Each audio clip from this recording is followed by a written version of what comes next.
This show is sponsored by BetterHelp Online Therapy. Many of us do a great job taking care of our loved ones, yet find it selfish to take care of ourselves. Here's your reminder that you deserve the same love and care that you give to others. Visit betterhelp.com/super and prioritize your well-being. Today's episode will contain heavy spoilers for Thor: Love and Thunder. Hey, brother! Okay, you guys, Thor: Love and Thunder came out last week and as ever presented us with a myriad of new questions. Like, for example, what's the deal with Valhalla? Can Jane and Heimdall come back? Are they stuck there? Or for that matter, who is Love? Is that actually Gorr's daughter, or is it some type of like mystical manifestation by eternity? But by far, I think the biggest one that I personally had walking out of the theater was, why didn't Thanos just go for eternity? Why did he spend so much time collecting stones? And as I'm sure you guys can all completely immediately assume, it's because he was really into rock collecting. Big geologist, Thanos. Geology was actually his major at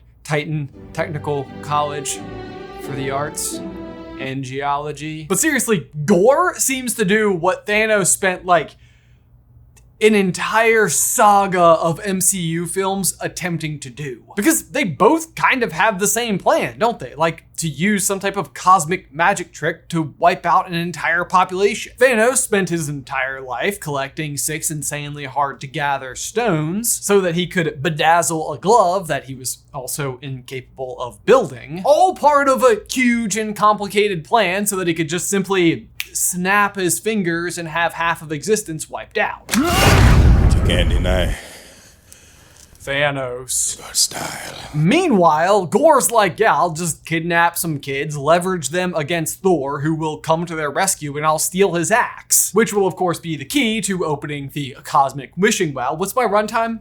2 hours? Yeah, I can do that. Oh, I only get 23 minutes of screen time? Yeah, I'm still not worried. Okay, to be entirely honest, I'm not sure if he only got 23 minutes of screen time, but it certainly didn't feel like enough. But Thanos is a super smart, highly funded, very capable Titan. Surely he knew about eternity, right? And wouldn't it have been a lot easier? Like, why even bother with the stones? Like, I know they're cool looking, but honestly, for that matter, he could have still even just gone to the well and wished for the stones. Then you can bedazzle the glove all you want, and it's easier. What is the holdup, man? Well, today we find out.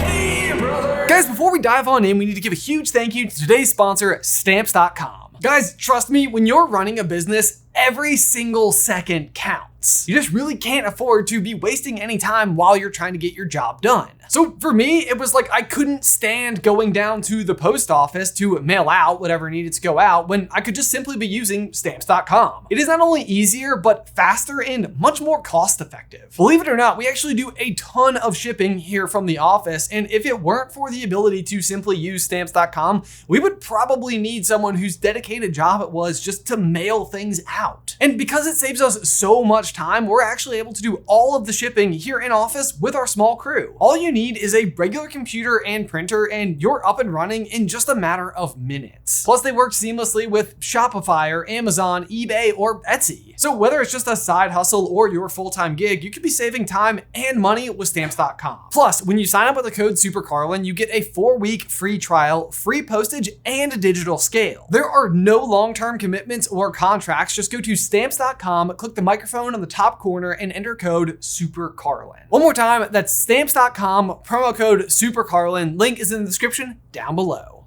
Okay, so Eternity versus the Infinity Gauntlet. They both seem to possess a similar caliber of power. However, Gorr is able to get to his a lot faster than Thanos can achieve the Gauntlet. Now, on the one hand, if you have the Gauntlet, you can snap as many times as you want and do as many things with it as you please. Whereas with Eternity, you only get the one wish, and you also have to be the first being to ever make it there. So it does seem like the Gauntlet has, a handful of advantages.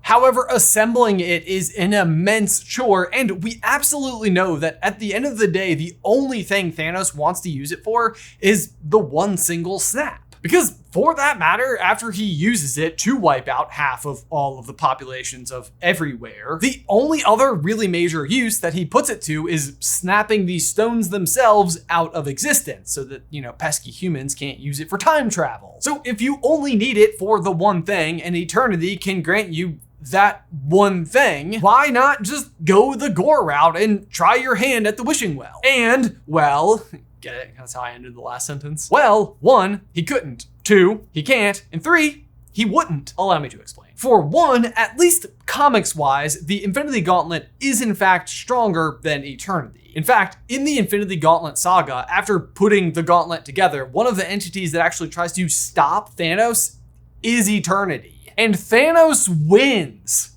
That's how powerful the gauntlet is. That being said though, this might not actually be the case within the MCU, because we actually see Eternity do something that no other power has ever been able to do, and that is revive life. Specifically, the person in question is Gore's daughter, Love, who might have come back.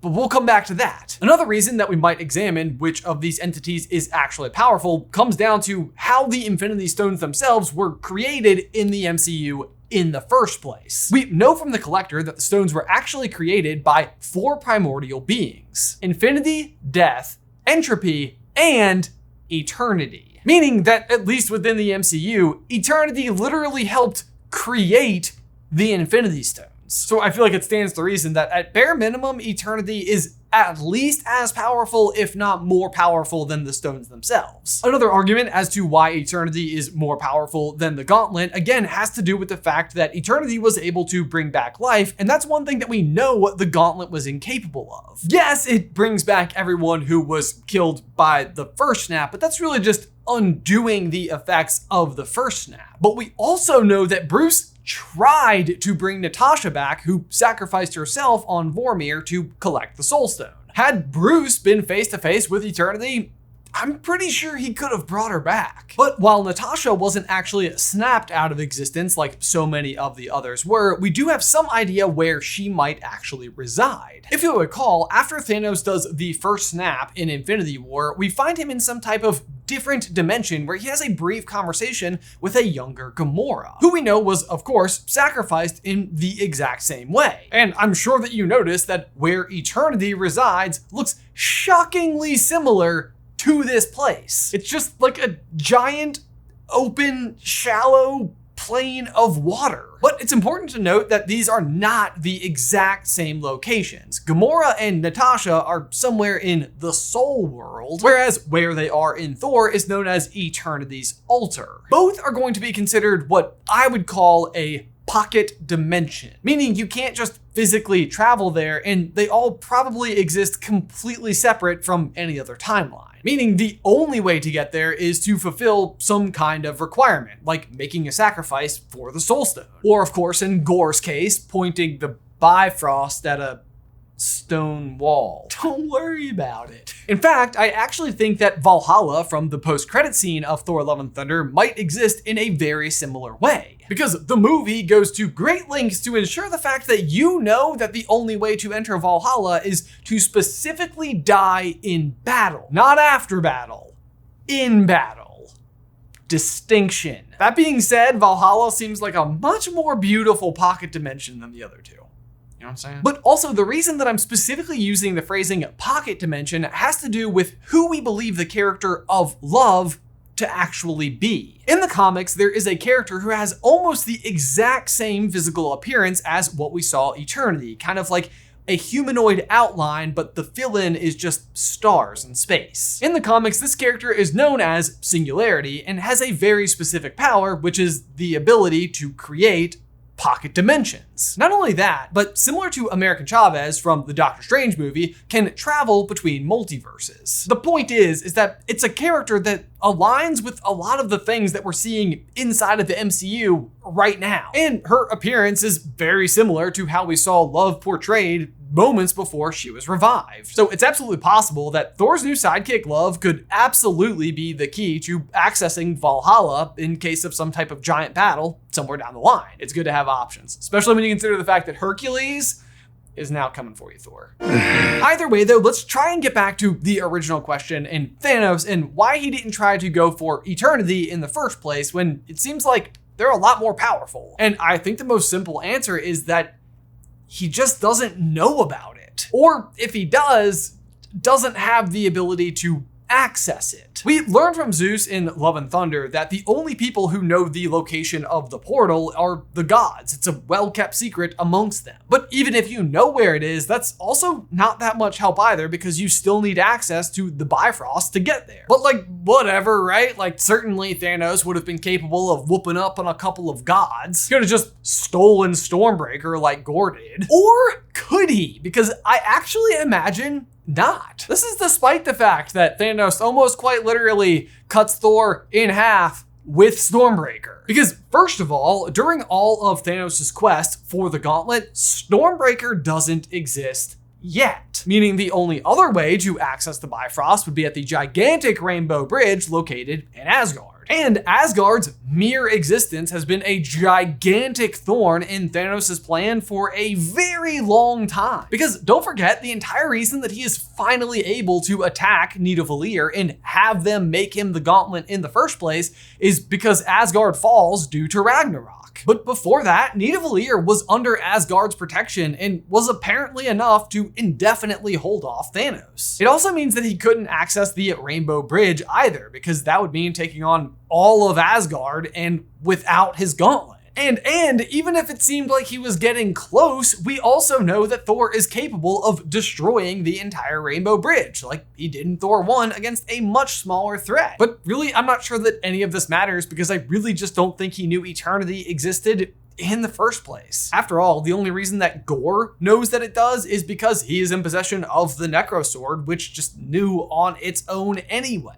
And also because he can actually harm the gods with the Necrosword, which he can use to then attack them and get information out of them. And now, to be completely fair, I would not for a second put it past Thanos to be able to whoop up on several gods. I mean, after all, he kind of does. He does take down single-handedly Thor, Cap, and Iron Man all at once without the gauntlet. And at the very least, one, if arguably not two of them are gods. I mean, you've got Thor and then, Cap, who's able to wield a hammer.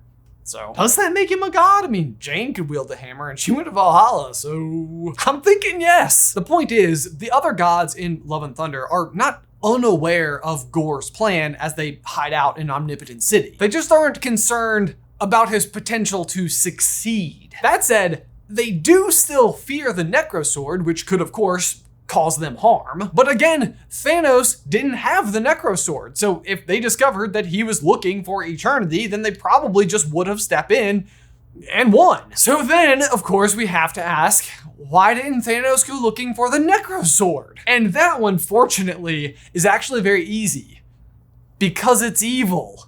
Duh. Yes, and I know what you're saying, like, so is Thanos, obviously. But in his mind, he's not. He's a savior, a survivor, a realist. Inevitable. Yeah, we get it, man. Shut up. Point is, I really don't think that he would like the idea of being under the influence of the sword. Plus, for that matter, Gore and Thanos don't even have the same goals. Gore wants all of the gods dead. Thanos only wants, half of them. And also half of every other living creature there is. I don't know why he's got such beef against algae. You know what I'm saying?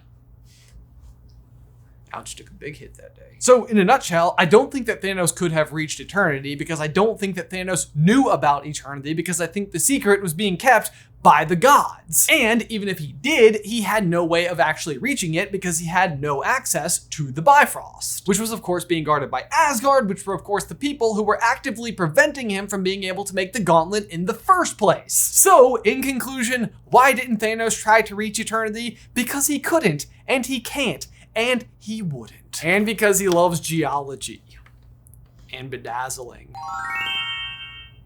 Well guys, as always, thank you so much for watching. Be sure to like this video and subscribe to the channel if you haven't already. If you'd like to see more of our thoughts on Thor, Love and Thunder, we have an entire hour-long spoiler review, which you can check out right over here. Otherwise, until next time, bye. Nailed it.